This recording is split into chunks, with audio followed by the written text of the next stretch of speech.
You're listening to For Better and Worse podcast with Rach and Jeri.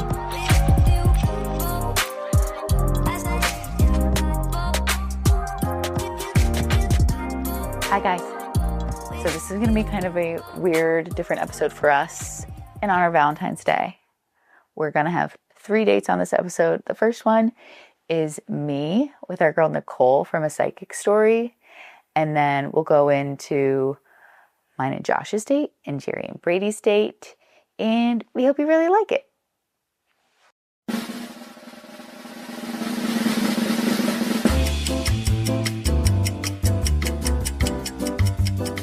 Well, Rach, it is so nice to meet you for the first time. Hello, hello. So tell me a little bit about yourself. Who are you? What pod are you on? So my name is Rachel. I co-host the podcast For Better and Worse with Jeri she also has Ladies and Tangents. I'm a woman in my 30s. I live in Ohio. Wait, you live in Ohio? So do I. Girls. What part? These people have collected the Ohioans. Yeah, right? How did they? Because I live in Kent. Okay. Kent. I live in, 40 minutes outside of Cincinnati. And Jeri also lives like an hour away from me, but like BFE, just middle of nowheresville. But yeah, I live in Ohio, but I love it. I love my kids. My life is pretty good. Well, that's amazing. What about you, Nichole?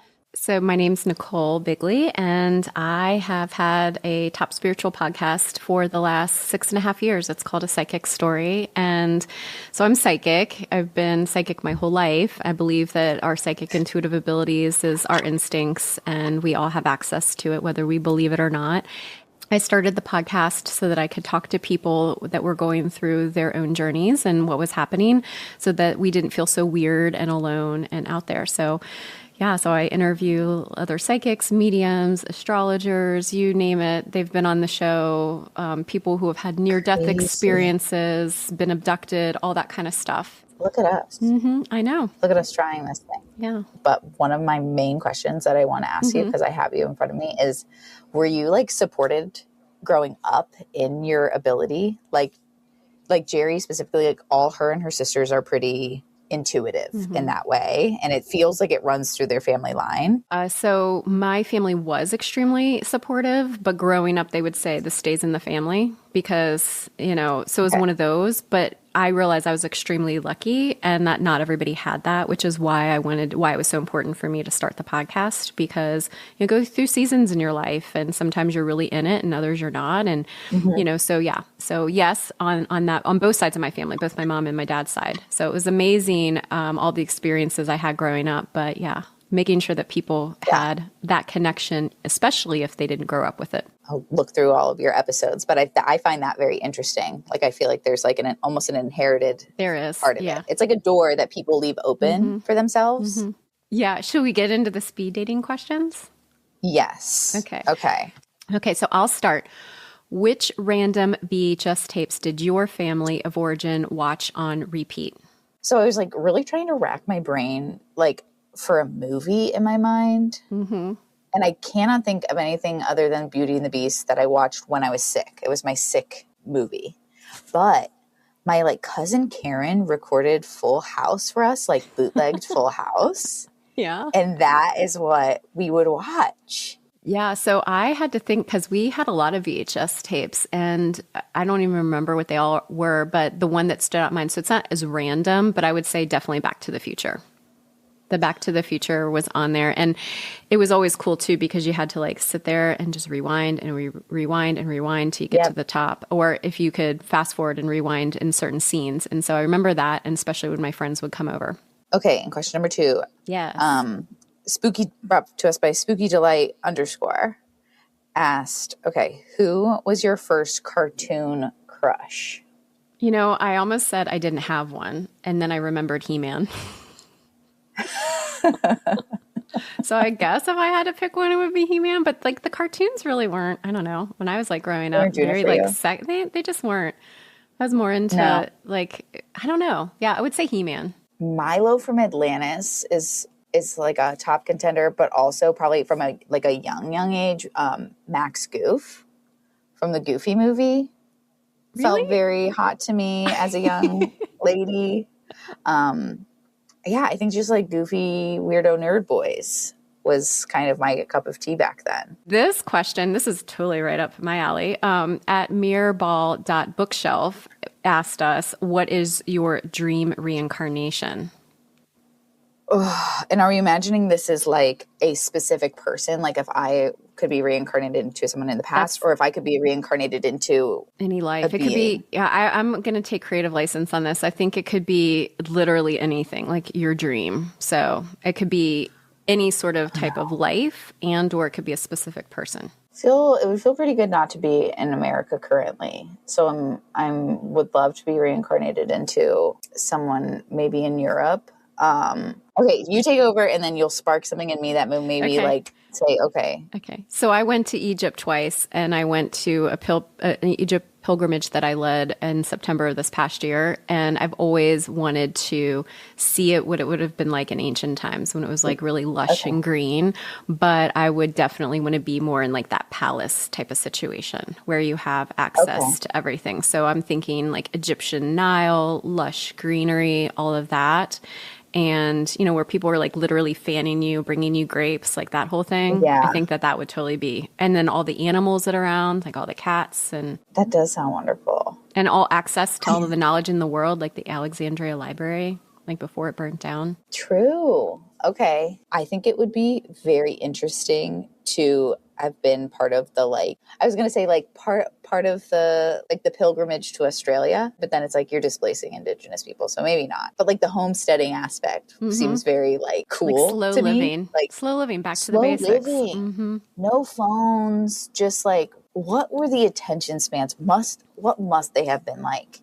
Because when I sit down to watch a movie, it feels like I am writing a letter. That's a really good one. Crazy. I like that. Actually, so crazy. I would borrow yours. Yes, I would borrow yours if I didn't have that other one. Okay. So, so thanks to mirrorball.bookshelf. Perfect. Okay. @ Megan Ruth asks, how many seagulls would you have to find in your home to think someone was putting them there intentionally? I would have to say more than one. If I saw two in my house, I mean, 3 for sure would tip me off, but I would say they're just so big. Right. I think even one would be who put this in there? Maybe there's no seagulls by my house. Maybe if the door was open, it came in if you left it open type of thing. But yeah, I mean, we both live in Ohio. So yeah. Right. Yeah. I mean, they exist, but I don't feel like they're not like my neighborhood birds. You got to go to an open lot. Okay. So great question. Were Ross and Rachel on a break? Asked @ Elisa Marie 10. Okay. I think we might not be friends if you don't say the answer that I think. Okay. All right. I'm sorry. And I think I'm going to get some heat for this. Okay. Because technically, Rachel said we need to take a break. Okay. She defined it as a break. What they failed to do in the heat of the moment was define what that break meant. So do I believe that Ross had the right or permission, or was he in the clear to sleep with someone else? No. But she did say they were on a break. I agree with you. We're still friends. I do think that they were on a break. I think, yes, it's the whole definition thing. And also that would have broken my heart, but you can't say one thing and then expect the other. @baby_glow asks, what was your AIM username? I didn't have one. You didn't have AIM? No. Really? No, I didn't. If I did, I clearly don't remember what it was. I just wasn't on. I was outdoorsy. I was, constantly in the woods, doing the thing, playing with my friends. I didn't have one. It was speaking of slow living, I'm not that old, but I was slow living. I was out there in the moment. You were literally touching grass. I was. I mean, it's on brand for me. Mine was Rachel Elizabeth Sporty, but with an IE at the end. Oh, you were really creative.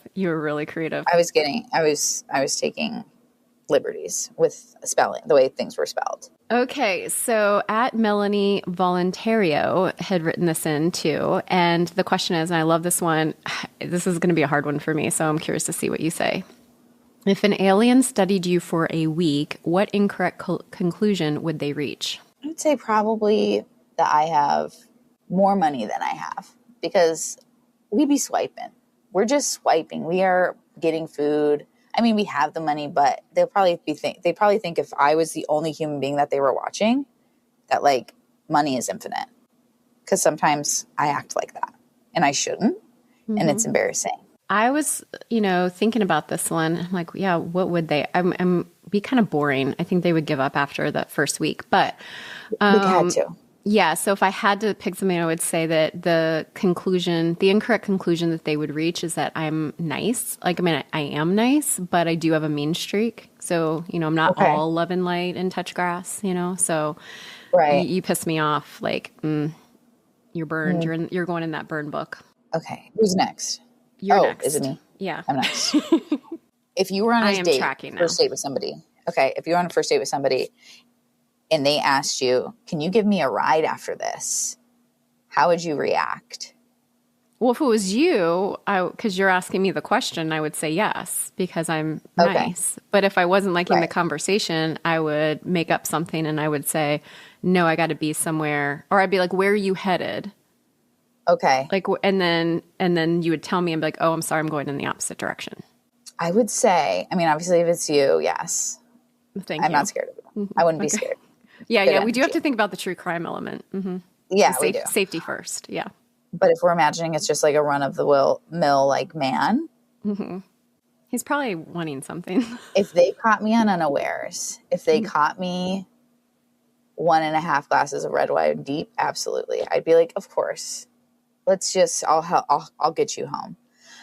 But if I was getting bad vibes and I was like, get me out of here, I would say, not today. And then I'd just probably like walk away awkwardly. Okay. So at Kimberly.Ariel is asking this question, and that is, what is the most common compliment that you receive? It's my skin.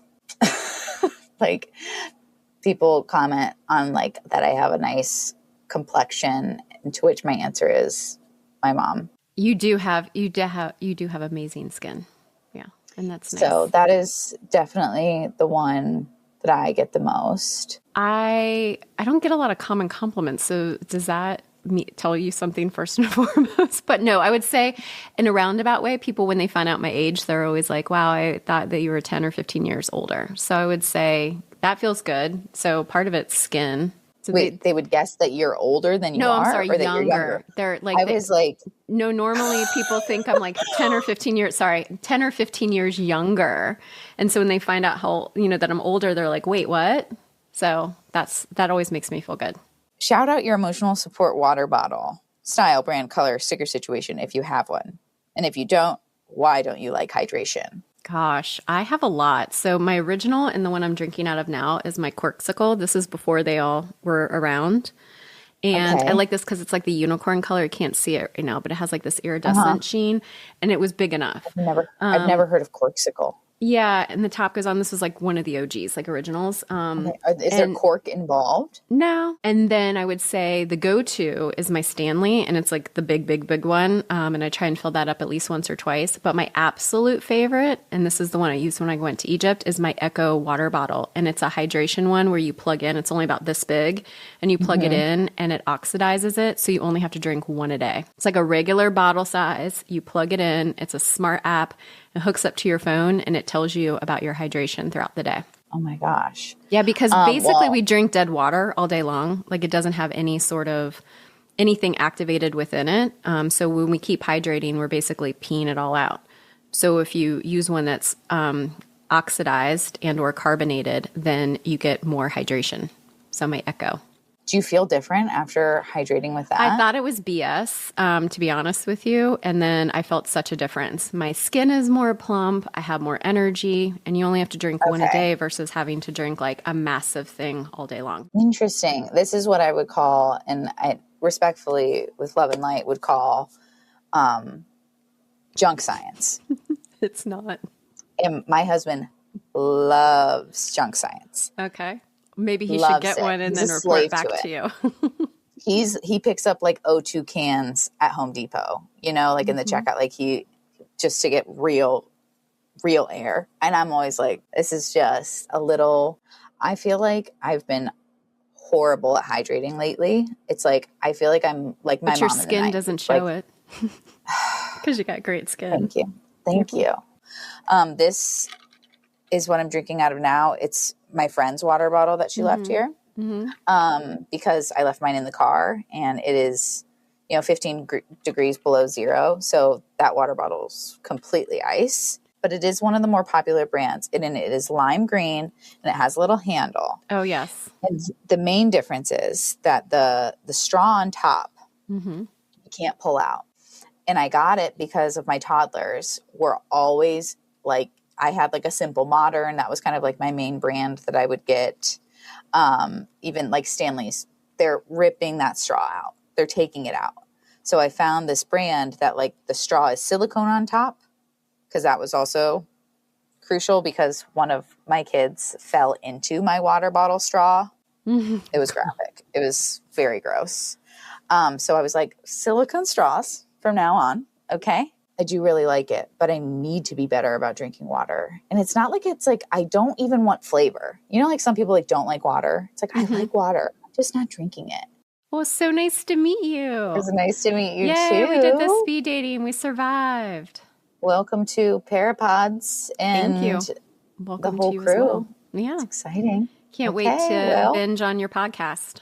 Okay. Yeah. Same with you. Yeah. Well, I have to get in the mindset. Yeah. Well, when you're ready for that astrology chart reading too, let me know. Yes. Text me. Send me all of that. I love that. I'm open to everything. Okay, Yay. Nichole, thank you so much for dating me.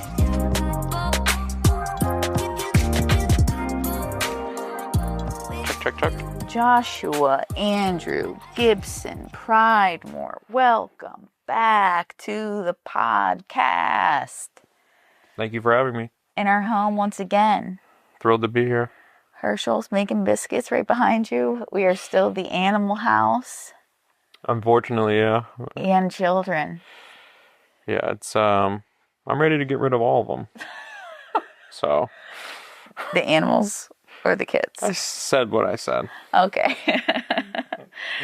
How was your day? I don't know. Anything interesting going on with your life as a corporate, No, just a bunch of corporate jargon bullshit. The typical 9 to 5 corporate BS. I've gotten like a small taste of this as Jeri and I got picked up by a network. Very exciting. Thank you, Parapods, for taking us on. We're so thrilled.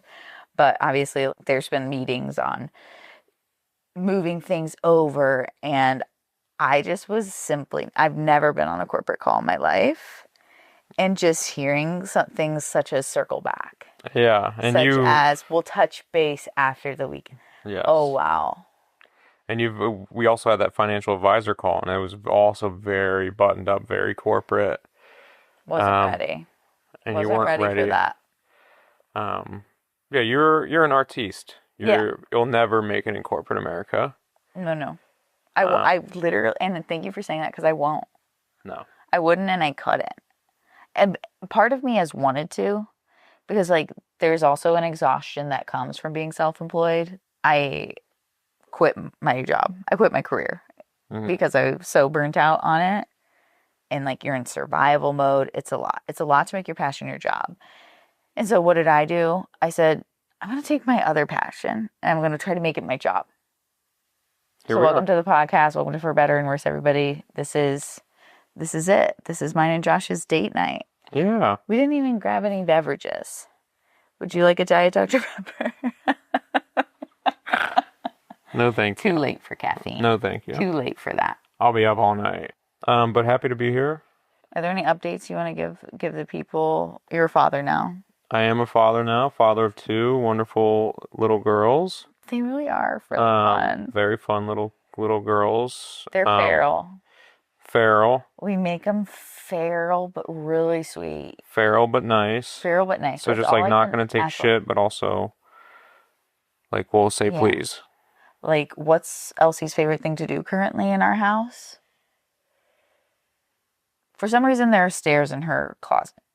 Okay, it's an old house. We don't know why things are the way they are, but there's a staircase in her closet that leads up just for the perfect rung for her to hang Yes. from the bar. And boy, does she love that. She loves it. And she loves hanging off the bar while I play Barbies in her bed. She says, Dad, you go play Barbies in my bed. She doesn't be looked at. And I'm going to play exercise is what she calls it. I'm going to do exercise, which is so sweet. That's so cute. Like, Daddy should be doing exercise. Hey. Daddy needs to be doing the exercise. But she'll give you a turn on the bar. She will. If you ask. That's true. I don't know if it's like loaded. I don't know if it's OSHA approved for 260, but definitely approved for 39 pounds. Yeah. So I try to stay off the bar. Okay, as you should, But maybe I was thinking, like, what if we got her in gymnastics? What if she's a bar girl? Yes. I mean, we could only hope.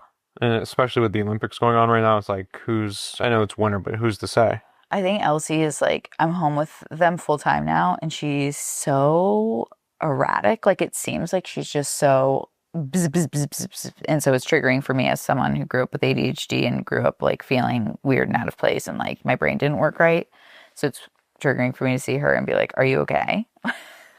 She's only at peace in the bath or outside in the woods, and the woods are off limits now because it's goddamn freezing out. So, but it's so cold. Rachel's ready to move to a red state. Oh yeah, I've said I see it.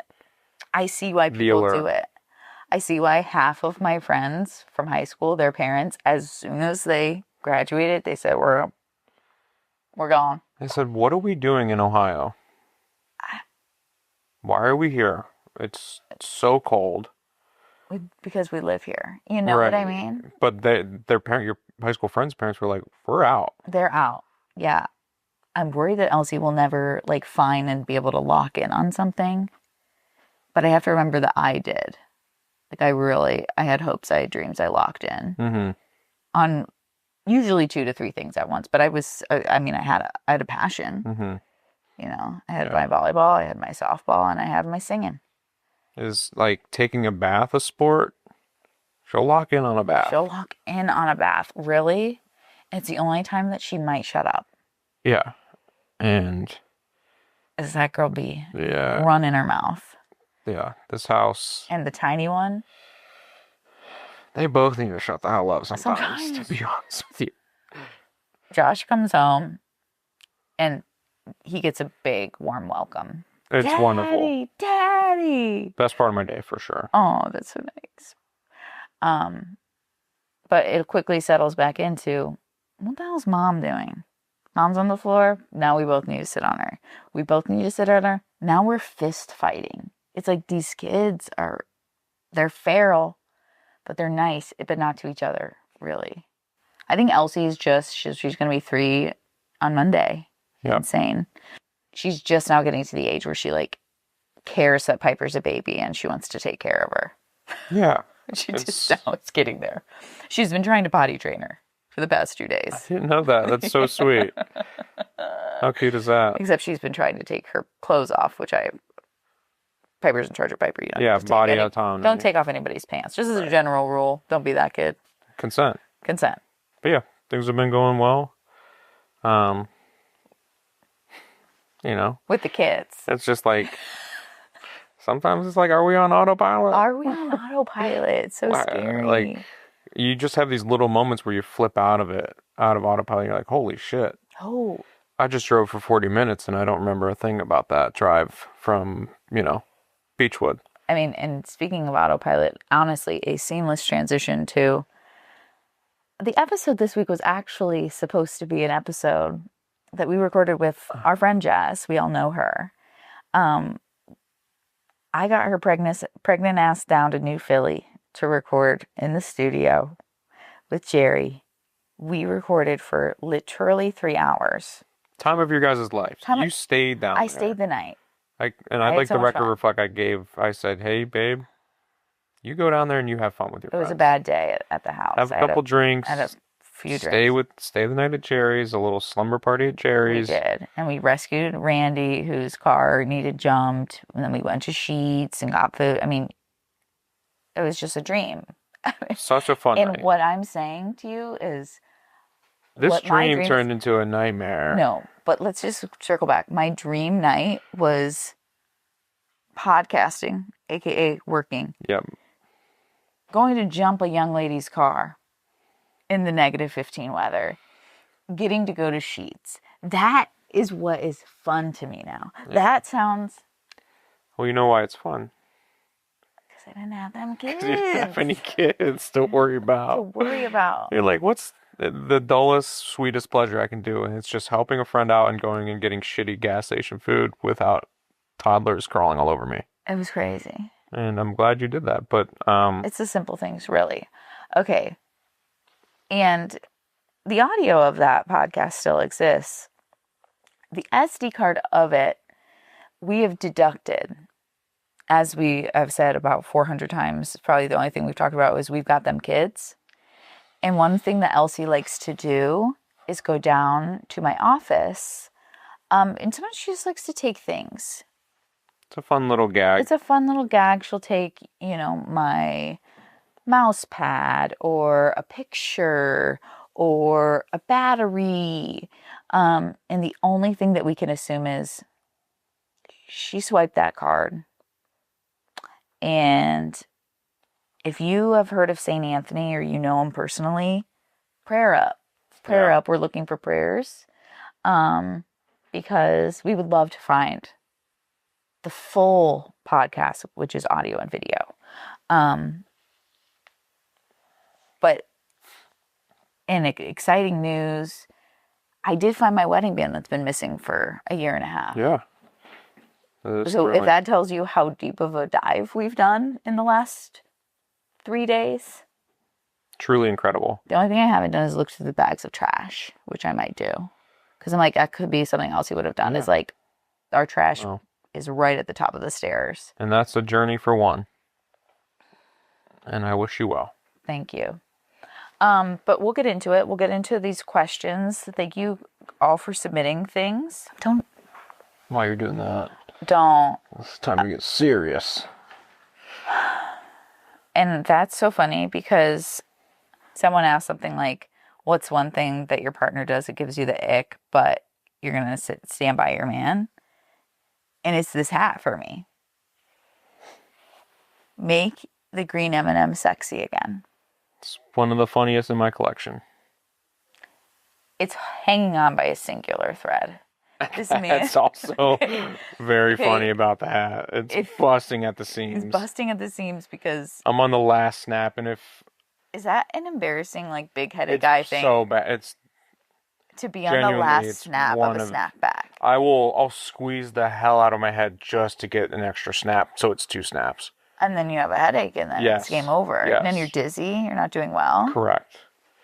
But I will do it, and I will, like you said, beauty is pain. Beauty is... When did I say that? Oh, I put Elsie's hair up. Right. And she was being dramatic about it, honestly. And I was like, it's just a sensory thing. You've got to get used to it. Like, I'm sorry, if you want to have long hair, you got to be able to put it up. I'm not ripping the knots out of your fine, thick-ass hair 4 times a day. Put it in a ponytail. Yep.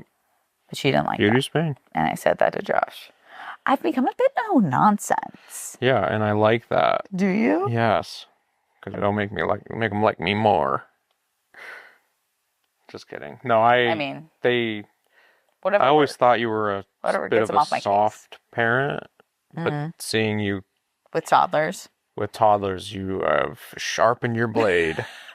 But it's also like, if I had a kid that actually listened, and I do think there are kids, like I've met young children who genuinely want to be around their parents in a way that's like, if they're at the store, they want to be near mommy, or they're afraid of other things, so they want to know. We do not have that. I've had to start counting because she does not want to be forced to do anything.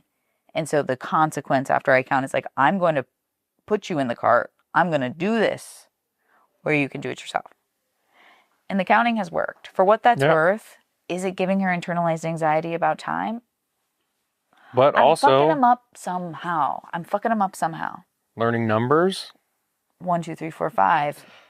I mean, She's got them down. Can she identify them on a page? She doesn't care about that.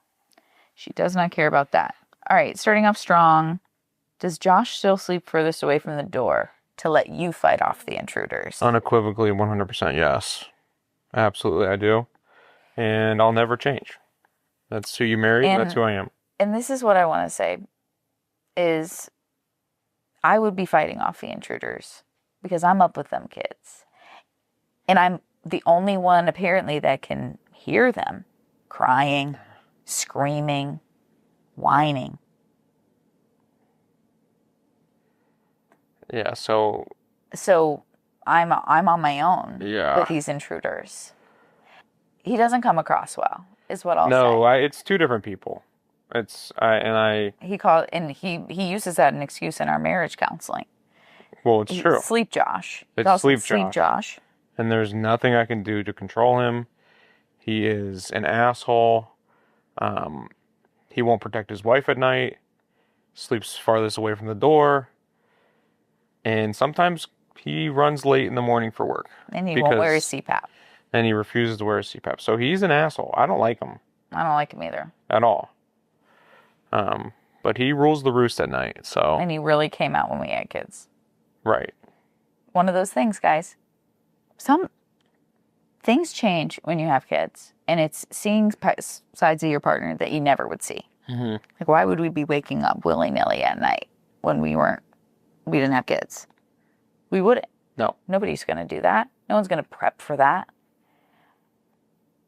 So we had kids, and yeah, you suck at night. Yeah, and hand to God, you. Yeah, I own it. Yeah. Are you working on it? Well, it's tough to get through to Sleep Josh. He's real and really, tough he's nut. the one that needs to work on it. So, no, I'm not. We love a self-aware king. Okay. How are swamp ass Saturdays / Sundays going? Do you remember this bit? I believe it's about golfing. Oh, it's going horribly because I haven't golfed in fucking 5 months. Oh, how's your golf life going? Is it gaming? Oh, it was gaming, It was gaming. Yeah, because I would sit in the chair and get swamp ass. Okay, it's gaming, not golfing. I thought it was your ass getting sweaty golfing. No, swamp ass Saturdays with gaming is awesome. Do you do that still? Yeah, yeah. You don't game on Saturdays? No, but I think swamp ass Saturdays is more of a it's any day that ends in Y. Swamp ass Saturdays that you're playing a game, you're hopping on the game with the boys. And you do that I say once a week, maybe. Yeah, maybe. Yeah. That's a good number for me. Right. I don't mind. I think I'm in a healthy spot with that. Yeah, you got some new buddies, some work pals, that I'll grind with, and we'll get sweaty. Sweaty in that groinal region.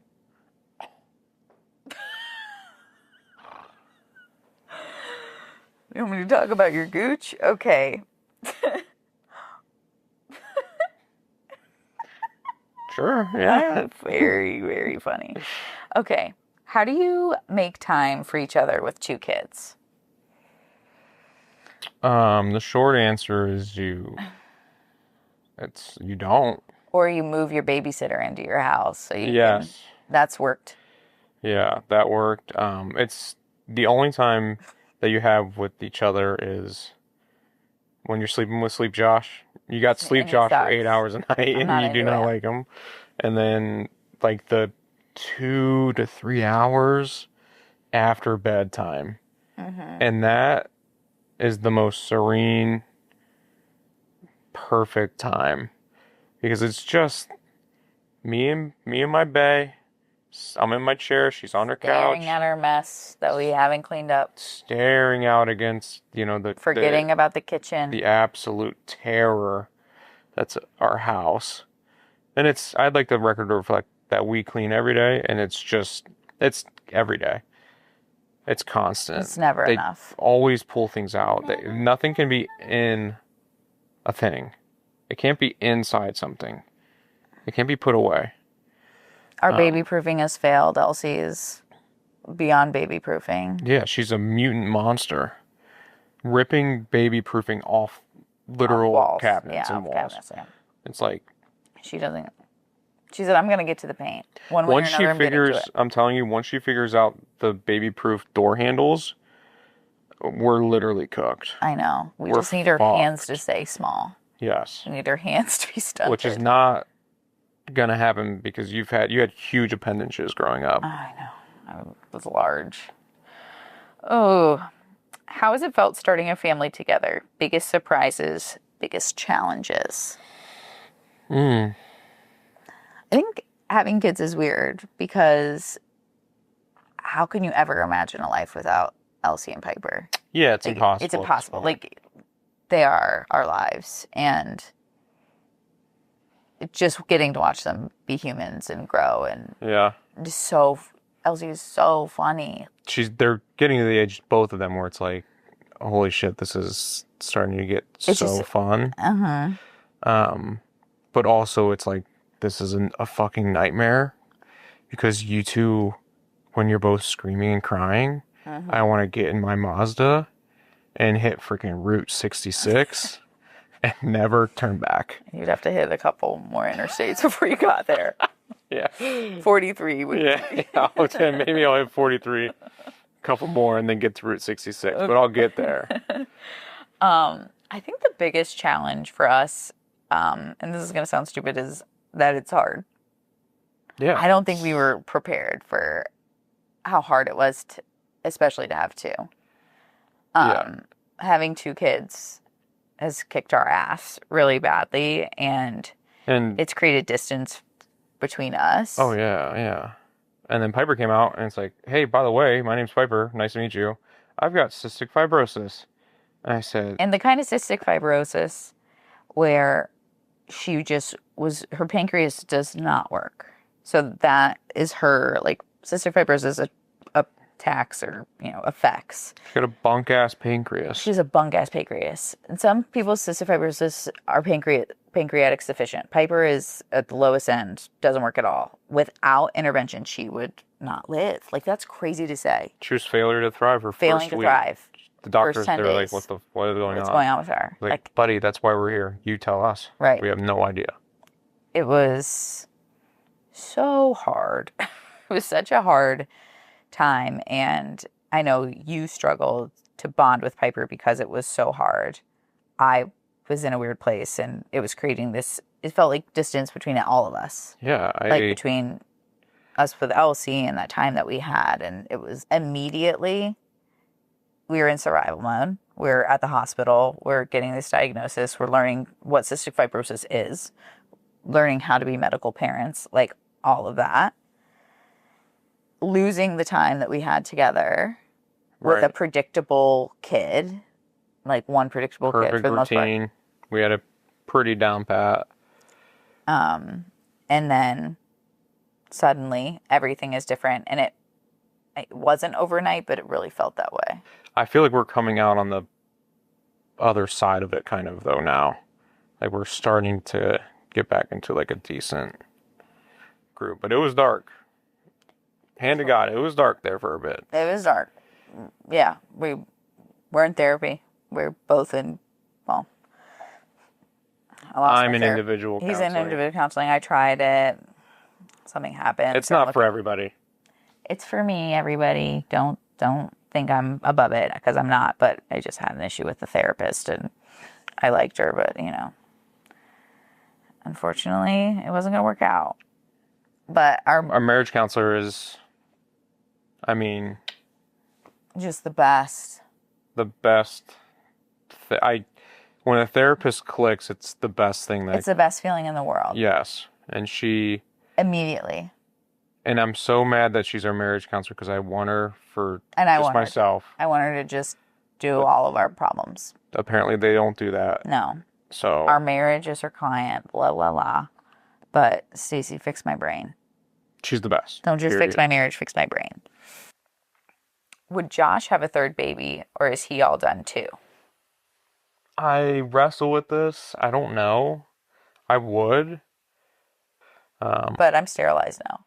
Yeah, but Rachel took the initiative and got fully sterilized. Mm-hmm. I almost got a vasectomy. Mm-hmm. I went Almost. to. And Can by I? almost? I would like to let me say what happened. I went to the doctor's office. It was like 8 o'clock in the morning.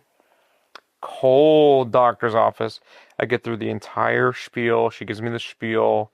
She says, "Yeah, we're just gonna pull out your vas deferens and burn it. You might smell it. Um, this, that, and the third, the whole nine." I say, "Yeah, okay, yeah, that sounds fine. I'll be awake. Okay, I get it, I get it." This lady has the audacity to say, "Oh, let's pop the hood. Let's take a look under there to see what you're working with." And he said no. I said, actually, I still got to talk to my wife about if it's going to be a good thing for us. Like, are you a grown-up? And I was like, A doctor wanted to see your penis. I walked out of there with my little penis tucked between my legs. I said, "Babe, you're going to have to get your other tube out because I ain't doing this." But he didn't say that. No, you kind of were like, oh, I was like, yeah. Yeah, let's just wait. And Josh, and this is true Josh form, wasn't truly like honest about it until the night of my tube removal. Right. He was like, "I feel like I'm an asshole. I feel like," and I'm like, "You are." It came out of nowhere. The surgery came out of nowhere. The surgery came up fast. The consult for this, I waited 2 months for. Right. But the surgery itself came up very fast, to be fair. A week. Yeah. I had that appointment a week later. We had an opening. I wasn't going to miss it. Right. You're going to have me wait till April? God, no. God, no. So I talked about this on one of the last episodes, but if we do decide to have another kid, it would be via IVF to like get rid of this chance of cystic fibrosis. Genetically modify them. GMO baby. GMO super mutant. Yeah, but also it's like my other thing is like I'm gonna make Piper the middle child and the one with CF. Like it would make her so much tougher. She doesn't need something I'm going to tell you for free. That girl throws an elbow and she throws hands. She's got roller derby energy. Piper, and her name is Piper Pridemore. Yes, Piper Pridemore. It's written in the stars. She's going to get in roller derby. Yeah. Oh my God. That's the truest thing I've ever heard in my life. Yeah. I know that's her hilarious. Truth. That is her truth. What do you do to find joy in stressful moments / times? This can be personal or for us together, I guess. Personally, I've been doing EMDR at my therapist. That's how you find joy? That's how I center myself during like a stressful time. I'm not going to be... EMDR something you take with you? Like it's tactics that you can do? Yes. Nobody knows what EMDR is what I'll say. Yeah, so it's like I there's nothing I can do to flip from stress to joy immediately. But EMDR will get me back to center. Then I can get to joy, through various things like playing with my kids. And what they have you do is you essentially, you have to build out like this profile on yourself through EMDR. Okay. And there's a few different things you can do. You can, have a box where you put things in it, like you visualize it. There's a place you can go to that's of like extreme comfort to you. And then there's like a light that you imagine like surrounding you. I tend to go to the place, which is me on like a snowy hill, like warm and like laying down. So you're on a warm, snowy hill. Well, no, I'm warm because I'm bundled. I've got kind of like a warm face and like snowflakes are dropping and it just kind of feels nice. I'm imagining it's like a snowboarding thing, right? Like I'm on the, like I just got off the ski lift. I'm like just laying there by myself. As a true boarder. Right. I'm not a no boarder. I'm a snowboarder. Okay. But what you do is not been much often boarder. You go to that place and then you You tap? You tap. Okay. And that's supposed to like get you back to center, and that combined with like breathing exercises where I can get back to center if I'm like really panicked. But if you were like, like how the other day when I had a stressful day and I went to record with Jeri and Jess and like blowing off steam, like how do you blow off steam? How do you experience? Oh, I've got vices. If there's one thing Daddy got, it's vices. And if you want me to tell the listeners about all my vices, I can.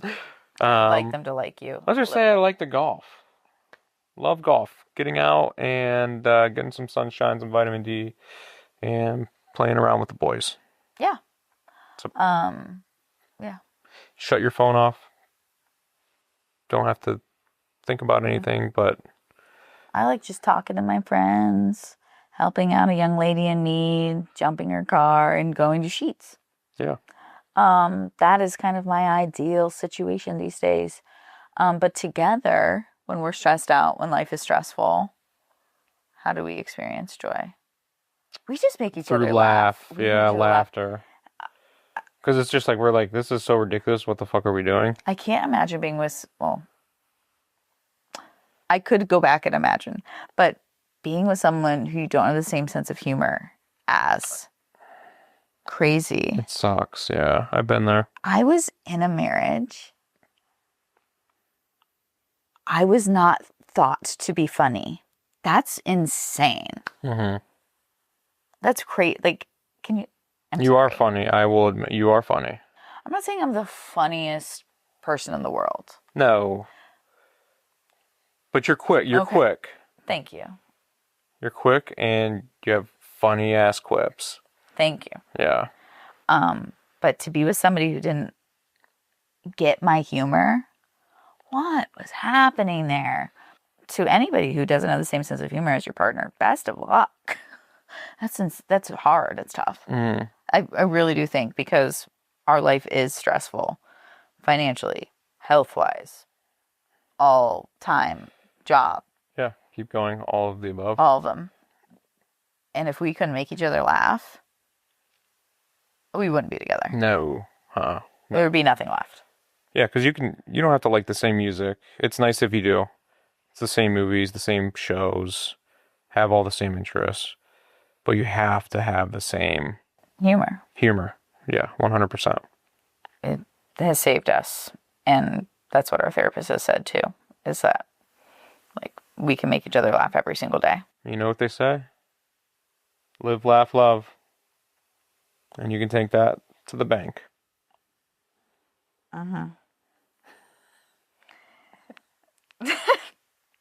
Love it. Okay. Like the script? I got it, honey. I didn't know if you got it. This just wasn't funny. Oh, man. Ooh. Okay, just kidding. What is your favorite thing about each other? Deep answers only. My favorite thing about Rachel is the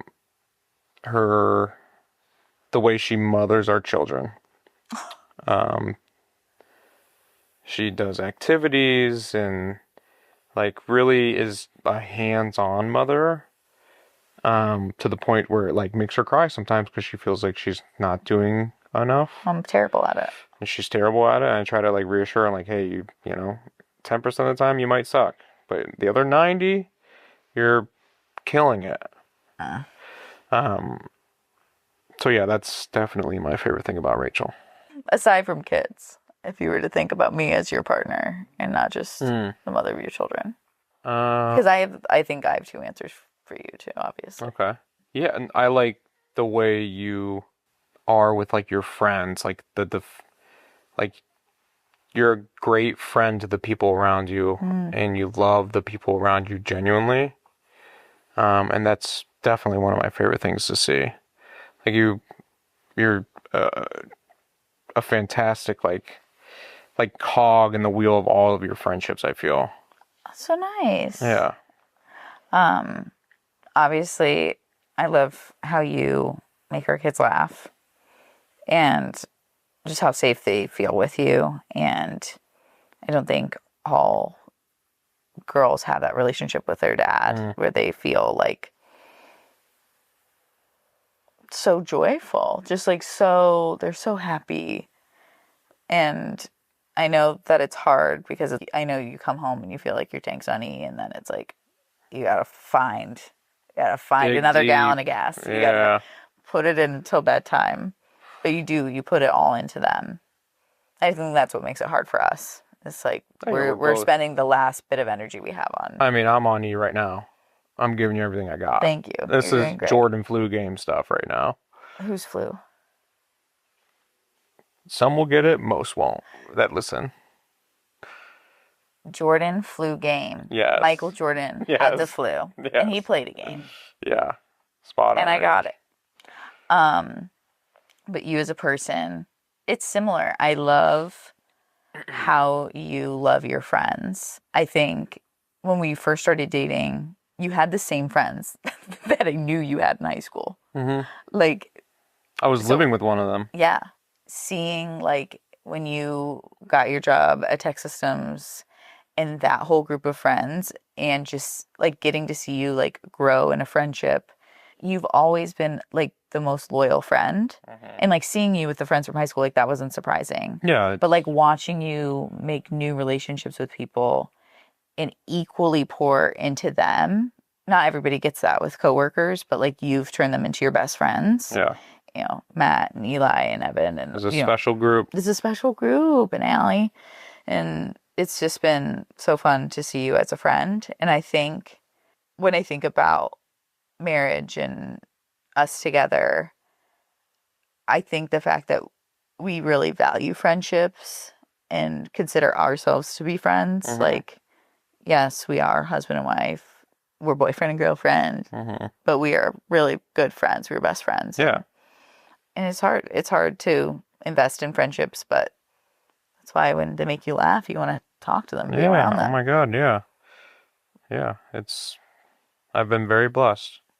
You've been #blessed? Yeah, #blessed. Even now in my current role, I'm still making friends. I'm like, I'm hanging out with the girls, mm-hmm. going to bars, and I remember out with the J-Man. When we first started dating, and you were at wherever you were, the first job that you had, you were watching The Bachelor and Bachelorette religiously just to talk to the gals in your office, like the old gals. I love the 40-something gals.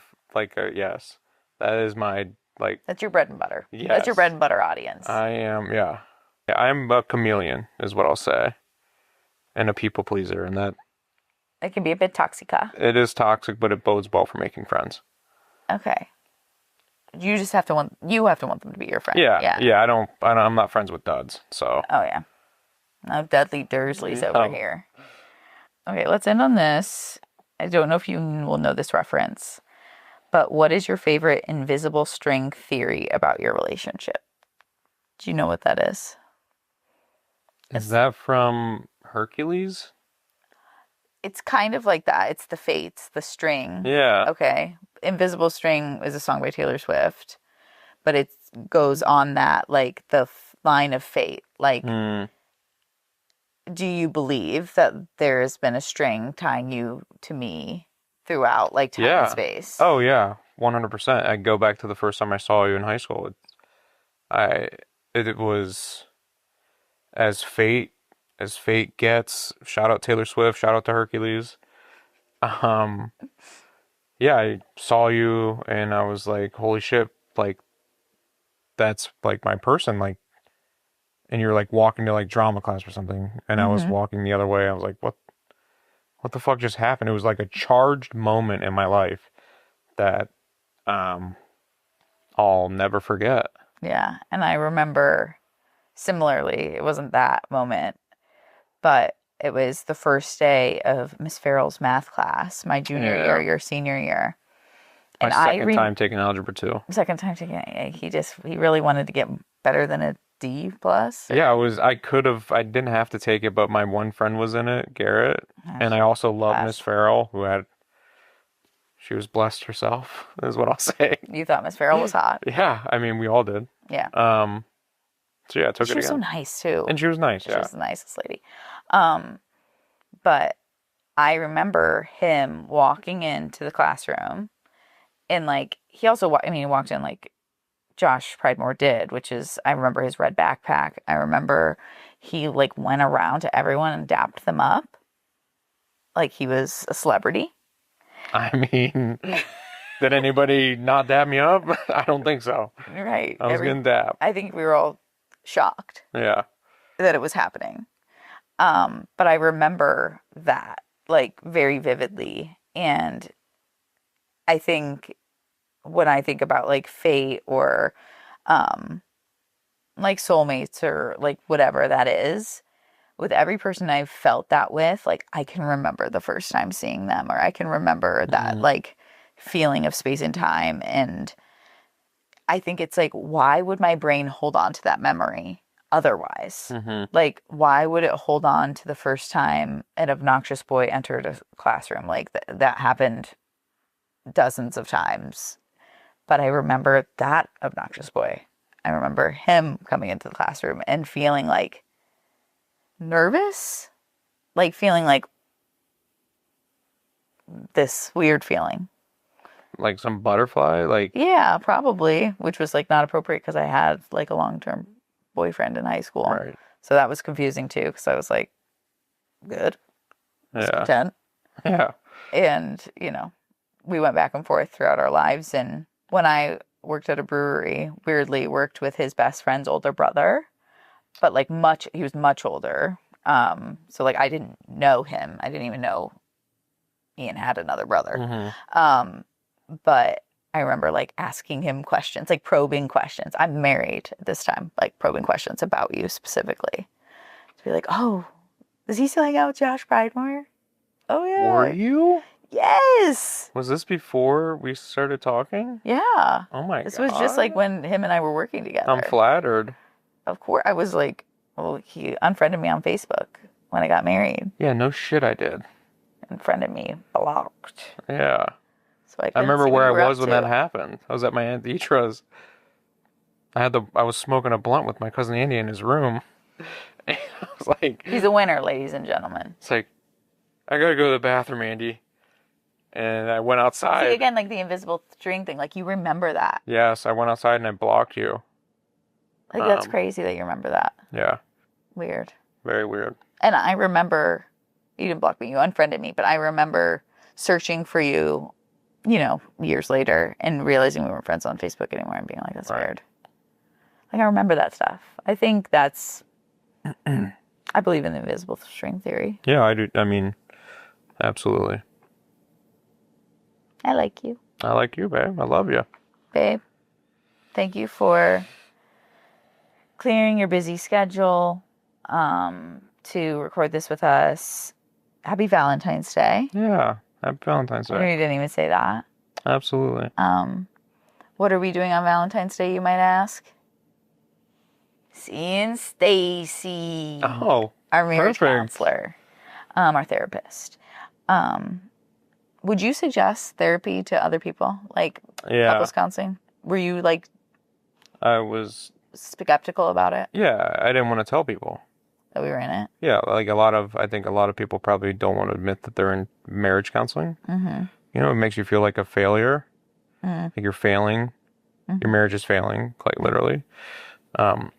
So much so that you need to seek professional help. Mm-hmm. But when you frame it as this is more, it's proactive versus reactive, not to get corporate on you. Instead of circling back on our problems. Oh, right. We went ahead and attacked them head on. Yeah. And it's been great. Right. Because when, like, animosity, resentment, all of that is building up. And I just needed us to have a place where we could, like, talk about that and grow and also, like, heal from the past few years of thinking our baby was dying. Like, that was, like, traumatic. Yeah, we've been through a lot. And it's been great. I do feel like it's changed things for us and opened up a dialogue that was not there. Yeah, I would recommend it to anybody. Yeah, we love it. We'll be spending our Valentine's Day there. Maybe going to yours truly after for a little date moment for Valentine's Day. Will you go on a date with me to our first date location? Sure. we'd love to see it. But guys, thank you so much for listening to this episode, and we hope you enjoyed it. I hope you enjoyed witnessing my first date with a woman. That was, first on the docket. The psychic. The psychic. Wonderful. I need to be more in tune. Talk to your witchy friend Jeri, not me. She's a witch. And I don't think Jeri talks about that enough, but she's a witch, guys. Yeah. Anyway, all right. This is For Better and Worse podcast. I'm Rach. And I'm Joshua. And we're out of here. Joshua.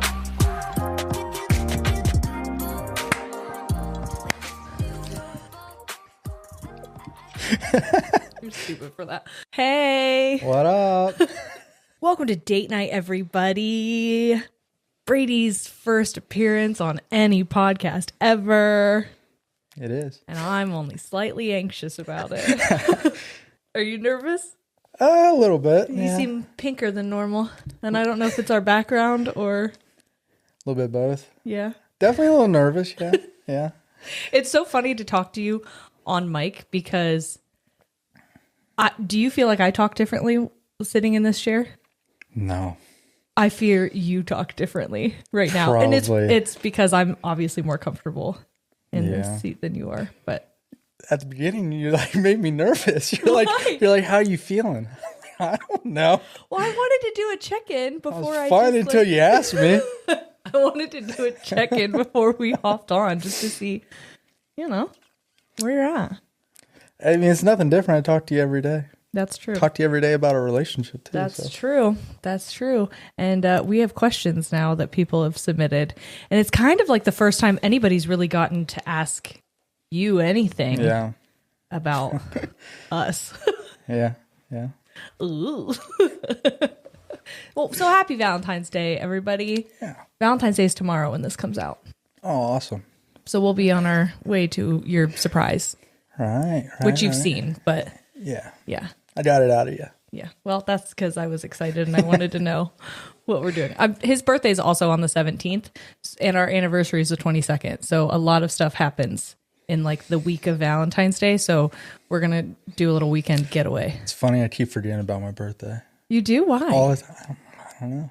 There's just, I don't know. This whole week, you're like, hey, your birthday's coming up. What do you want to do? Or what do you want? And I'm like, I keep forgetting it's coming up.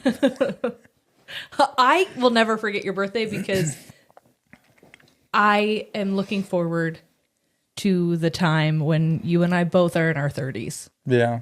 Because as of now, we're not. I would also say there's a lot. It's between Valentine's Day and our anniversary. So I think there's a lot more things to think about at that time than my birthday. Well, I feel like you aren't supposed to be the person who's planning stuff for your birthday. Yeah. But also I just don't think about it anymore. Yeah. Getting close to 30, But your birthday is when this whole thing started, you and me. I know. So we're going to answer some questions. And there is an age gap question. So this feels like an okay time to plop that in here. So... Kelsey wants to know, age gap and existing children considered, are more kids in your future? Does Brady feel like a dad? Whoa. Jumping in. Here we go. Wow. Reread. What was the first question? Age gap and existing children considered, are more kids in your future? And does Brady feel like a dad? Age gap, is what they want? Age gap considered meaning, I think they mean... my clock ticking. Me being 35 so that's a question this year. for you. Not necessarily. I mean, I would take that into consideration during all that, but I don't know. I as of right now, I think we're both comfortable. As far as the feeling like a dad, yeah, I think I feel like a dad. I know that when we have discussed the possibility of having children, my health is very important to you. You are very aware of my previous losses. You're aware of whether or not my body can take another pregnancy and my age and how that factors in. Your mom is an OB nurse, so you're familiar with the world of baby having, and you have nieces. Yeah. So that, I will say from my perspective, was really important to me, that was something that you considered. And it was something that you were considerate of from the beginning of us dating. Yeah. It was a question at the beginning. Yeah. Well, because I didn't know if I could have more kids. Yeah, and I have been someone that has always wanted to be a dad, but I feel like a dad right now, so yeah, I don't feel like I'm missing out on something. Yeah. Here's an interesting one, and I think I already know your answer to this, but was there any attraction to each other prior to talking in a romantic way that one evening? Yes. There was? Attraction to each other? Oh, wait a minute. Are you talking, is it like between the both of us? Are you saying you had a crush on him? Yeah, I had a crush on him. That was another reason I went to the Columbus show. Okay. So you're saying before us talking in a romantic way. Yeah, there was a crush, but I didn't know it was going to be any more than that. Yeah. I've asked him before. I'm like, did you... Because we were in each other's circles. Yeah. And I asked him before, like, did you ever think of me that way or find me attractive? And you always said... I always said it? Yeah. Well, you were married. And that's what you always said. And when she was married, I was in another relationship, and it just was never an option. It was like no. But when I went to the Columbus show, I had a crush. Okay, which I didn't know. I didn't know. I will say that the night that you came to Sierra and Corey's, and it was hot tub night for me, Sierra, and Nichole. Well, that was when I found out about everything. You didn't even know at that point? No, I didn't know. Okay, so the night that... So you can blame them. Blame who? You can blame them for putting that in. Actually, it was you. It was actually you. What did I do? You're like, I got some land. You want to come? Yeah. You want to come tend to my land? Yeah. I love telling that story, and people always ask me if I meant actual land or if that was like an innuendo. No, it was like it's actual. I mean, I need someone to mow my lawn. And I did. And you do. And I do. And you do. I will say I remember I didn't bring a swimsuit over for whatever reason. So I think I borrowed one of Sierra's. Maybe I did bring a swimsuit. I don't remember, but I knew that I got changed. And then I felt bad for leaving that night, and I didn't say bye to you. I got sad because I didn't say bye to you. And I was like, oh, well, you were changing, and I was like, I feel real awkward just standing here just like waiting for you. Well, I remember coming out of Corey and Sierra's bathroom upstairs. Like, I changed in their upstairs bathroom and then went downstairs to go outside of the hot tub. And I remember you and Corey were sitting on the couch, and I came out and I was waiting for Sierra. And all I kept thinking is like, I hope he looks at me. Not for any other reason other than I think when you are separated and you've been in a really long relationship and like you don't feel like you are on anyone's radar because you were off limits, you just kind of want to know that you still got it a little bit. You got it. And so, you got it. Thanks. I was like, I just want him to look at me. I wanted to be objectified just because I wanted to know that I was still, I don't know, desirable, I guess. And you didn't really look at me from what I could tell. Like, you were very polite. It's playing it cool. Well, you played it so cool that I was like, huh. This guy hates me. Well, don't even look at me. You won't even look at me. But that's why I was so But also, shocked. you were fresh out of everything, and I wasn't. I'm not one to just go and be like bombard myself into someone else's life like that. Well, yeah. And that's why I was so shocked on the night of your birthday. Because, yeah, that was not something that I thought for either one of us. But yeah, I wanted to be looked at. I really wanted to be looked at. And I still tell you all the time that I want you to objectify me. I'm like the opposite of Rachel in that way, where she's like, don't perceive me, to Josh. She's like, don't do that. And I'm like, please, disrespect me. Oh my God. You don't. You're very respectful. Abby wants to know, is it weird to go to family gatherings on both sides and see Cece and Corey at both of them? Absolutely not. I think it makes it more comfortable, to be honest with you. I agree. I think it's just, it almost feels natural now. Yeah. Or even at the beginning, it just felt normal. I was often at your family's gatherings anyway. Yeah, you would come to like Soybean's birthday and stuff. Yeah. So it wasn't like unusual that both of us were there. Yeah. And now we're coming in the same car. Yeah, I don't think it's weird. I think it's more comfortable because I always have somebody that I can like hide in a corner with and talk to. I was always the one hiding in the corner. I learned that at a lot of your family functions, people had said to me, like, Brady actually talks to us now and hangs out with us and like participates and isn't up your ass. I wasn't just mute at everything. No. What they meant was that like you didn't feel the need to take care of me, where in the past I think you maybe wanted to take care of your other partner in your family settings. It's also nice that you're not scared to talk to people and, you know, communicate. And I think that makes it a lot easier. Yeah. So I don't have to worry about like, are you okay? Are you okay? Do you need me? Do you need me? I'm going to go over here. Is that all right? No, oftentimes we'll go and then just part ways and then we'll check in later. At the New Year's party, I was like, all right, cool. I'll see you later. I went downstairs. I'm going to go play board games. I'm not coming downstairs, so don't expect to hear from me. Madeline wants to know who farted in front of the other first. You did.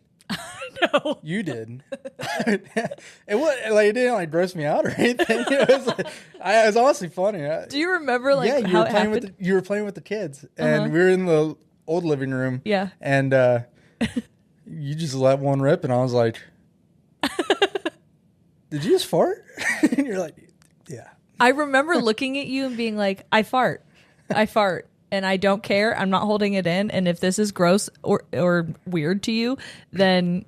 Get over it. Grow up. Yeah, it didn't bother me at all. Yeah. Not at all. Yeah. No, now we're both farting all the time. He used to walk into the house and yell, "You pooping?" every single time. I still do that. Not always. Not always, but you catch me on a good day. Yeah. You pooping? And I'm looking for you. I'm going to be checking toilets. Hey, same goes for you, brother. Yeah, that's true. How do you address conflict? Us as a couple, how do we address conflict? I'd say head on. Okay. I'll plow right through that sucker. I feel like we're really good with just sitting down and talking to each other. I think that is something we've done great since the beginning, honestly. Yeah. You're very honest. You're very honest, and you're not overly emotional. So you're just kind of like, it is what it is. Yeah. And sometimes that is jarring for me, and it is hard for me. Like yesterday, I looked at you because I was testy yesterday. Is this about the kitchen? Yeah. Oh, gosh. So I'm trying to figure out how I want our new dining area set up and what I want where. And I'm asking him for help so he can, and he's being himself and just joking around and teasing, but I'm not in a teasing mood. No, I figured that out. Yeah, you did. And so I remember looking at you and saying, I'm real tired of you having opinions. I need you to stop, if you could. I removed myself from the situation. And that was necessary. I said, hey, do whatever you want. I'll be happy. You're going to do whatever you want anyway. I really need to sleep. And I was like, go sleep. I'm going to put holes in the wall. And I did. You did. It looks good. It looks really good. Thank you so much. Now, the part that I was questioning, you're holding off on. I am holding off on. And I think we do a good job at teaching each other things. Yeah. And what's something that I taught you recently that helps me? You taught me recently? Yeah. And it helps you. Remember, it's... Oh, the sandwich. Yeah. You got to make a sandwich. You got to give them one good thing, sneak in that bad thing, and throw a good thing on the end. That's it. If you shut your phone off for a week, who do you think would come looking for you? My mom. Oh, yeah. My mom would be knocking on our door. Oh, yeah. You had something delivered to her house today, and it was like confidentially-ish, and she was... It was an immediate call. Panicked. Yeah. Rightfully so. I mean, I understand why, but yeah. You don't think I'd come looking for you? Well, I feel like I would be with you. That's it. I knew you were going to say that. I would definitely be with you. We just disappeared. I think it'd just be my mom. I think my dad would be like, "You're overreacting, Susan." He's fine. He's fine. Don't worry about him. Are you supposed to be answering these two? Like these ones? I guess so. Who would come looking for me if I shut my phone off and we weren't together? You. Yeah, 100%. I don't know that anyone else would know. I feel like your dad would. No, I think if I didn't answer my dad, he would be He'd like... be leaving you voicemails. No, I bet he would text me and then he may call you. But I think my dad would ask me on Wednesday, are we doing lunch? And if I didn't respond, he'd be like, oh, she must be busy. Something must be going on. I'll check in with her tomorrow. Maybe Randy. Maybe. Randy would probably come looking. If you haven't answered her in a week, yeah, she'd come looking for you. I don't think so, because I've gone a bit of time. Do you think these people hate you?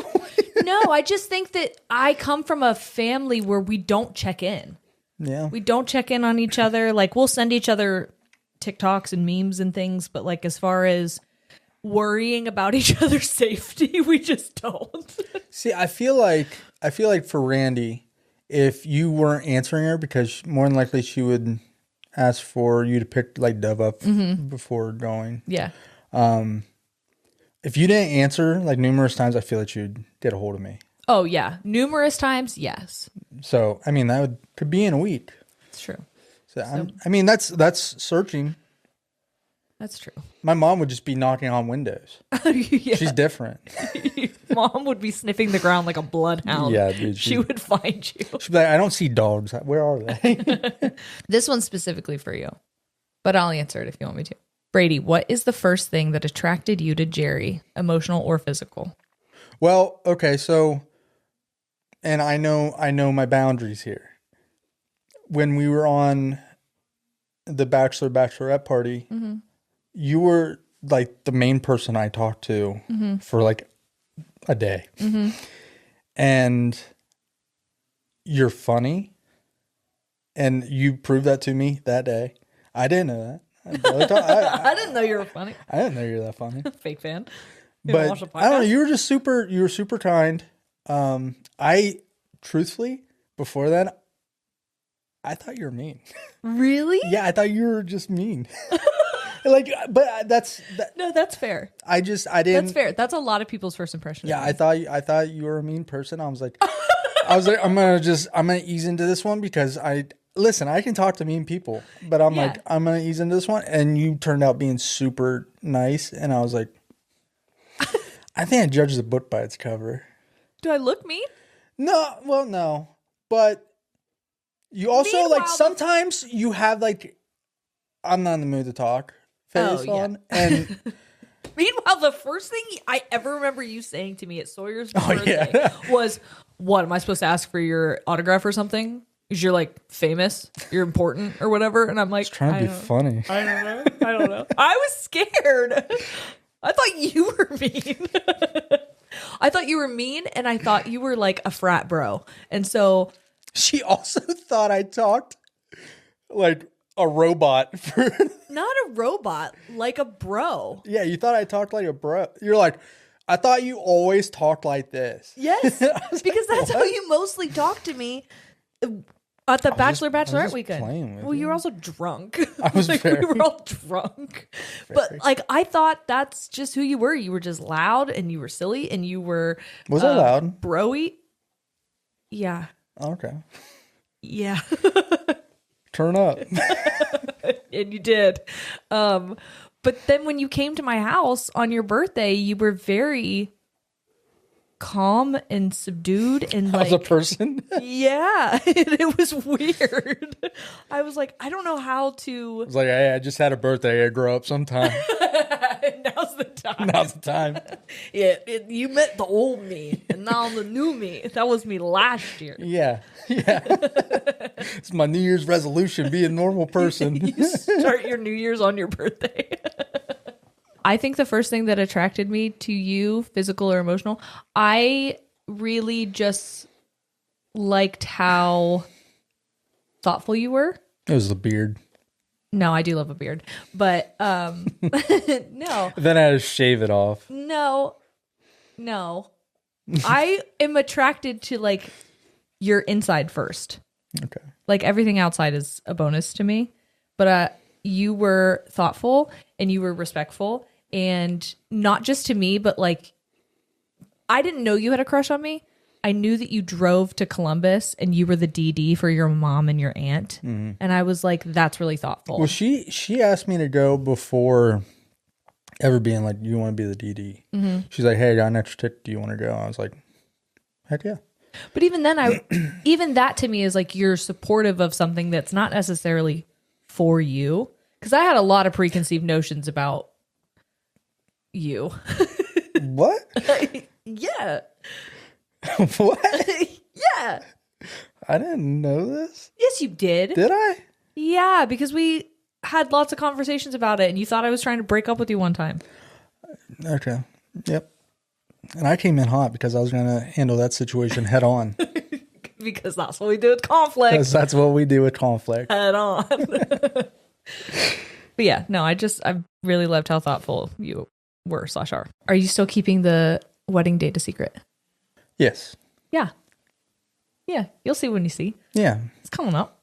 It's for us and our family only. So, and our close friends. When was the moment you knew? The moment I knew that I wanted you to be my wife? I don't know. They didn't specify. So just what did you know? Well, I was sitting on the toilet one day. I'm just joking. For me? Oh, no. Okay. What were you knowing then? Knew I had to poop. Probably something amazing, I guess. Something amazing, I guess. The moment I knew that I wanted you to be my... What about just you knew I was a person that you wanted to be in your life? After Columbus show. Really? Yeah. Because once is just a coincidence. Twice in like... A couple days? It was meant to be. So because you were like... You told me husband that day, and I was like, all right. I did. I'll make it come true. You're like, enough said. I love a title. Yeah. Here I come. I think I knew it's tough. It's tough because our relationship started at not an ideal time in my life. I don't know if there was ever like something that like clicked and I was like... Because you never even asked me to be your girlfriend. No. You were just like, we're dating. It was like, hey, we're in this together. You're like, if I'm talking to you, I'm not talking to anybody else. And I was like, same. And you're like, okay, well then that's that then. That is exactly how it went. Like, okay. Yeah, I don't think there was like a specific time. I think it was just, after so long, I was just... I think we're both just intentional people. And when we started dating, we don't date just for funsies. Yeah. After this house was done, like we already planned on moving in together. Mm-hmm. I think we just enjoyed each other's company so much. Mm-hmm. We're like, let's make this a permanent thing. Which there's a lot of stuff that people don't know, but after so much in the beginning, like if we made it through everything we made it through, it's like I don't want to do this with anyone else other than you. Yeah. Cute. I think kind of how you said in the beginning, once is like, okay, twice is that's a thing. Yeah. I feel like that's how it was. It was just like moment after moment. It was the consistency of it that was the decision. It wasn't like a moment. It was the fact that all the moments aligned and were this consistent. It was meant to be. It was meant to be, I guess. I guess. Single mom here. What is it like dating when you have kids? I'm nervous, but I want to try. I don't really know what it's like dating.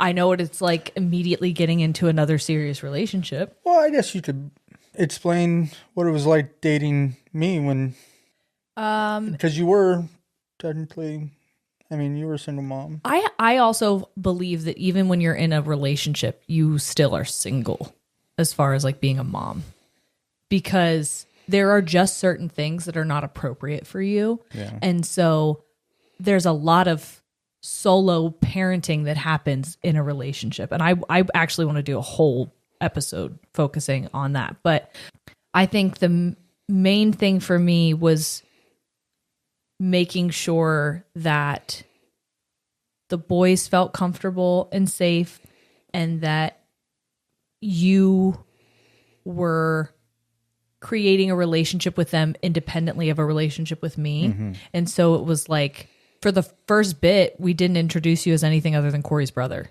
Yeah. And so we'd hang out with Corey and Sierra and Sawyer, and we'd go to playgrounds, or we'd go to their house. And so they really only knew you as Corey's brother. And the first time that we hung out solo, you, me, and the boys, was when the boys asked for it. Yeah. So the boys, I remember after we were at Corey and Sierra's one time, asked if you could come back to our house with us. And you agreed, and we played a little bit in the basement, and then you said bye, and I put the kids to bed, and yeah, that was that. I also feel like the person that you're, trying to date has to be understanding of, you are a single mother. Things have to be done differently, and you have to be respectful of that. Mm-hmm. Just because you can't, it's none of your business. Right. So there was a lot of conversations in the beginning where I was like, you are not dating me. You are dating me and my kids. And if at any point in time this is too much for you, you can peace out. No. I don't get to peace out from this reality, but you can. And it's fair if this is not something that you want to sign up for right now or ever. And he was like, I'm not going anywhere, so you can stop saying that. Rachel wants to know, what's our favorite at-home date night? They are saving for a house and can't afford to go anywhere. We'll probably DoorDash some food. Mm-hmm. More than likely our favorite restaurant in town. Mm-hmm. Try to have a bottle of wine, maybe a little glass of whiskey. And we're big on just shows. Like if we want, we'll binge a show, or we'll watch a comedy special. Or sometimes I will make him answer questions like this. Yes. There's whole Instagram feeds where they're like, ask your significant other these 5 questions. And I'm like, buckle up. Here we go. Listen, she does it more than just on date nights. I'll be laying in bed just doing my own thing. She'd be like, hey, answer these questions. I'm like, okay. You're so accommodating, and I really appreciate it. Yeah, no because problem. one thing that you have learned about me is that I need constant reassurance, constant validation. Hey, I got you. I need to be told that you're obsessed with me all the time. Even if you don't mean it, I just need you to say it. I am obsessed with you. Thank you so much. Well, he's always like, so me too though? And I'm like, yeah. You're not as needy as me. Like, it's been a thing where if you're at work, I will text you and say, I'm feeling needy. Feeling needy, say something sweet to me. Tell me something I'm like, sweet. hey, you give me a little bit of time, I'll write something and up you for you. do, and I'm patient. Yeah. I'll wait for it. It might come at like 3 o'clock in the morning. And that's fine. I'll wake up to it. I know that I'm needy, and I know that that's not necessarily fair to make you responsible for. However, there are certain things that I can't fill all my own needs. Well, also, I also have to be understanding of how stressful and uncomfortable it is when I work midnights. So I try to. You do a good job. Yeah, I try. Appreciate you. I try. And if you ever felt needy and wanted me to, I would. No, I know you would, 100%. I know you would. Is it? Oh no, I'm not asking you that one. It's about a cock ring. That's a question for Rachel and Josh. That is a question for Rachel and Josh. How do you deal with relationship anxiety? How do I deal with relationship anxiety? Do you have any relationship anxiety? Not too much. I feel like I could understand why someone who is dating a single parent who is freshly out of a marriage would have relationship anxiety, but I don't. I trust you on a lot of stuff. Yeah. and I don't have any reason to have really anxiety. Hell yeah. Yeah, and I feel like if there is any, I just talk to you. Mm-hmm. I think communication in relationships the biggest thing. Yeah. And I feel like we talk all the time. And it's just about life and us. I feel like we love talking to each other, so I think it just makes everything so much easier. Yeah. I think that I have a lot of anxiety just because I'm healing from what happened in my marriage, and I'm very honest with you about what certain triggers are, what I might be holding on to as far as like guilt or shame, and anything like heavy. You're very good at hearing me out and giving me reassurance and kind of like reminding me.